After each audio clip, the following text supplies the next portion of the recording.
Hello everyone, I am साधना जादौन और मेरी इस कविता जो मैं पढ़ने जा रही हूँ उसका इंट्रोडक्शन मैंने 4 पंक्तियों में लिखा है।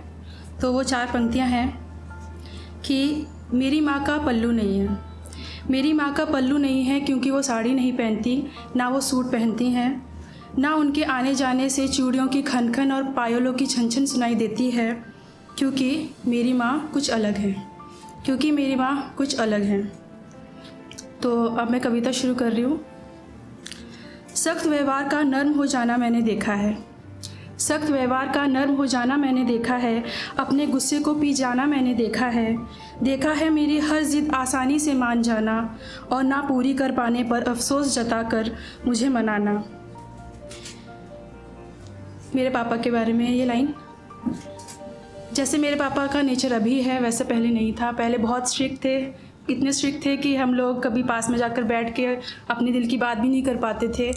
और कभी ड्यूटी से आने के बाद मान लो उन्होंने हमें बुला लिया किसी भी चीज़ के लिए, मतलब हम 3 सिस्टर हैं, किसी का भी नाम लेके बुला लिया, मेरा नाम लेके बुला लिया कि साधना इधर आओ, तो हम ये सोचने लग जाते थे कि क्यों बुलाया होगा, क्या काम है, क्या गड़बड़ कर दी हमने, कुछ गलती कर दी, और पता चलता था कि सिर्फ पानी लेने के लिए बुला रहे हैं।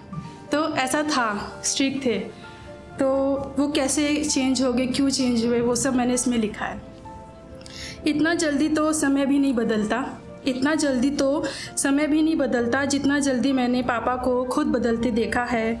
इन कुछ सालों में मैंने पापा को दोस्त बनते देखा है।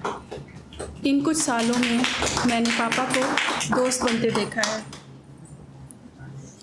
तो ये कविता मैंने अपने पापा को डेडिकेट की है और उन सभी पेरेंट्स को डेडिकेट की है जो सिंगल पेरेंट हैं और जो दोनों मम्मी पापा का रोल अकेले निभा रहे हैं, क्योंकि मम्मी पापा का रोल अलग अलग निभाना ही वैसे भी इतना मुश्किल होता है, और अगर सिंगल पेरेंट है दोनों का रोल निभाना सच में मुश्किल होता है, बस वो दिखाते नहीं हैं। तो आगे की लाइन है, ना जाने कैसे वो पहाड़ सा दुख बिन दिखाए किसी को पी गए। ना जाने कैसे वो पहाड़ सा दुख बिन दिखाए किसी को पी गए और अपनी बच्ची की दुनिया में हर कमी पूरी करने में लग गए। पैसे शौक शान तो सब पहले भी पूरा करते थे। पैसे शौक शान तो सब पहले भी पूरा करते थे।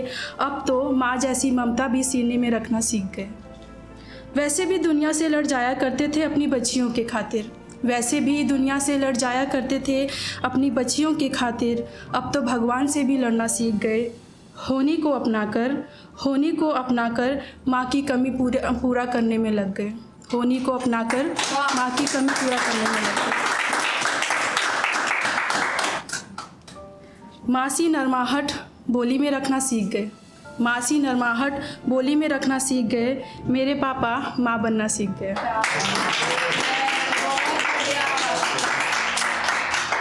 मेरे पापा माँ बनना सीख गए।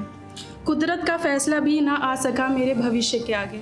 कुदरत का फैसला भी ना आ सका मेरे भविष्य के आगे। समय कम ना पड़ जाए मेरी पढ़ाई के लिए, तो जो कभी खुद एक गिलास पानी भी ना उठाते थे वो रातों को मुझे चाय बनाकर देने लग गए।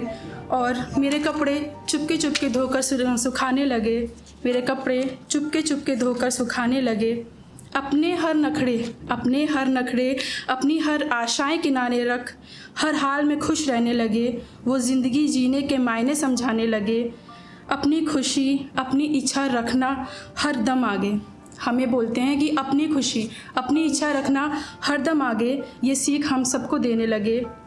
पापा रूखी सी रोटी को नर्म बताने लगे। रूखी सी रोटी को नर्म बताने लगे। बेस्वाद सब्जी को स्वादिष्ट बताने लगे। वो टिफ़िन के खाने को घर जैसा बताने लगे। वो खाना तो नहीं बना सकते पर माँ की तरह मेरा समय बचाने लगे।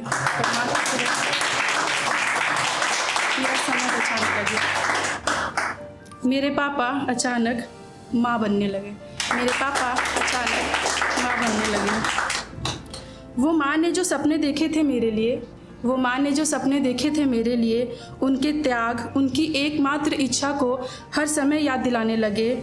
उनके त्याग उनकी एकमात्र इच्छा को रोज़ याद दिलाने लगे। माँ के सपने का मूल्य खुद चुकाने लगे। वो माँ की याद को सीने में दबाकर माँ की जगह लेने की कोशिश करने लगे। वो माँ की याद को सीने में दबाकर माँ की जगह लेने की कोशिश करने लगे। वो मेरे नखरे उठाने लगे। मेरी बेमतलब ज़िद पूरी करने लगे, मेरा गुस्सा भी उठाने लगे। सच में पापा न जाने क्या क्या करने लगे। सच में पापा न जाने क्या क्या करने लगे। मेरी बड़ी बड़ी गलती माफ़ करने लगे। मेरी बड़ी बड़ी गलतियाँ भी माफ़ करने लगे। अपना सारा समय हमको देने लगे। अपना सारा समय हमें देने लगे। पापा माँ की तरह सारे राज जानने लगे।